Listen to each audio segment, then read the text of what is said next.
Hello and welcome to the first ever Researcher podcast. This series will look at research that's making waves in the scientific community and the people behind it. My name is Joe Fenton and I will be your host throughout this series. Each week I will be speaking to different academics from all around the world and about their specialist subjects. Each academic guest will have produced, written, examined, analysed and published a piece of work that is trending throughout the researcher community and the wider scientific community. We'll be finding more about the paper, the steps taken to create it, and its potential consequences. Discovering more about an academic paper and its origins is only half the Researcher podcast story. We will also dive into the world of academia by discovering more about the lives of our academic guests. So today, for the first ever episode, I'm delighted to be joined by Researcher's co-founder, Dr. Ramiz Nathani. Today we'll be finding a bit more about the Researcher's story and one of its co-founders. Ramiz, thank you for joining us. Thank you, Joe. I'm very glad to be here. So before we get into the Researcher's story, could you tell us a little bit more about yourself and your transition from the world of science to researcher? So my academic background is I'm trained as a chemist. I did my master's and PhD at University College London. I spent about a year doing postdoc.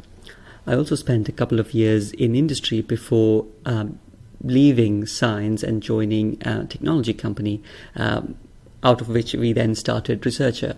So the transition is an interesting question. A lot of friends and colleagues have often asked, how do you move from science into something more entrepreneurial?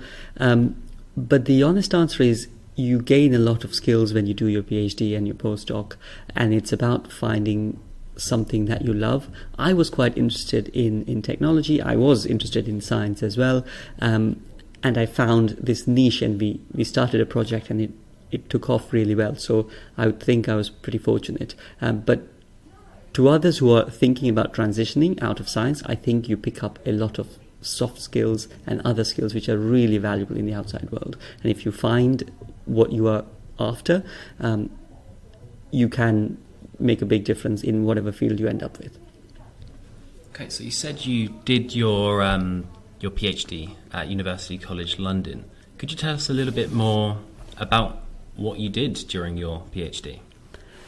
Yes, definitely. So my PhD was on something called bioconjugation. What we were trying to do is attach small molecules, which are organic molecules, onto proteins. And my job was to try and find methodologies to be able to do that. Now, you might think, what do you do with this kind of technology? But I think the applications are quite wide. There are some cancer drugs on the market, and the way they work is you have antibodies, which are your defenses, shall we say, of the body, and you can attach toxic cancer drugs to those antibodies so that they can specifically go and attack the tumor, instead of you having to go through blanket chemotherapy where the drugs will cause a lot of other side effects. So this is more targeted, more specific. There are other applications of this technology as well, which include attaching a fluorescent tag to a protein where you can track a whole host of things. So my specific area of research and expertise was trying to attach organic small molecules onto proteins which are very large. And the reason it's interesting is organic molecules are usually happy in sort of organic systems, whereas proteins are very happy in aqueous systems or in water. So how do you get something which is specific and efficient as a reaction in a media which is aqueous but also works with these very large molecules and specifically? Okay, so obviously you spent some time in industry as well. So how have you found the difference between the scientific world and the world of technology? There are lots of differences actually, and I think there are some great things in sort of both different worlds. So in the scientific community and the scientific sort of sphere, there's a lot of focus on rigor, there's a lot of focus on being correct, there's a lot of focus on testing everything, repeating the experiments, making sure your hypotheses you've tested in every possible way. It's a lot more rigorous. Technology is I think, a slightly different angle where there's a lot of innovation, which inevitably means things change much more rapidly than in the scientific community, which is very exciting. The downside sometimes could be it's not as well thought through. There could be things which may not exactly be what you thought they were, and so on.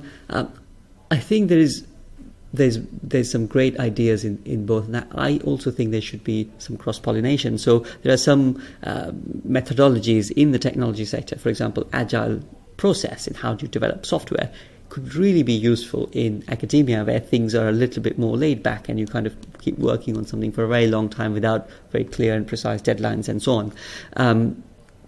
At the same time, I think technology companies, etc., we've seen a lot of examples, could do with being a lot more rigorous in their outcome, in their testing, in their overall thinking of how they develop products. And I'm thinking more towards healthcare, biotech side of companies, but also generally. So what was the inspiration behind Researcher? So the inspiration for the product actually came from my academic background, because this was a problem that I faced personally, and I knew a lot of my friends and colleagues also faced the same problem. The product has evolved massively. It started off as a prototype last year, and we have basically been driven by user feedback. So we put the product out there, the people love the concept, and they have been essentially telling us what direction to take it. We've been prioritizing features on the basis of requests, and that's the intention we want to go down. So we want to build something for them. And what would be your one piece of advice for anybody that's just starting their PhD?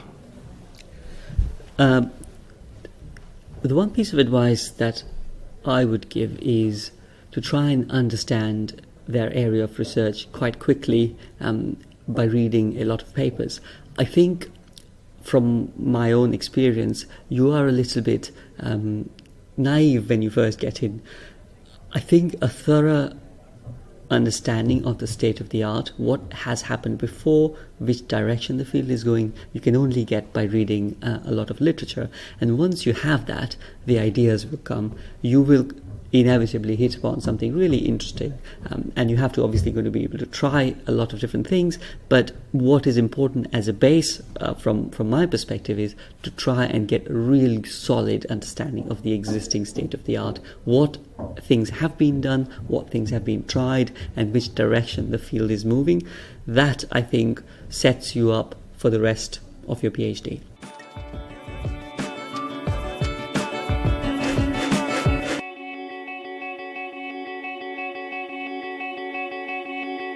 You've been listening to the Researcher Podcast. You can follow us on Twitter, Facebook, Instagram, or LinkedIn.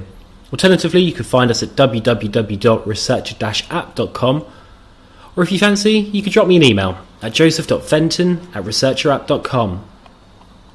Researcher is free to download on iOS, Android, or via your web browser.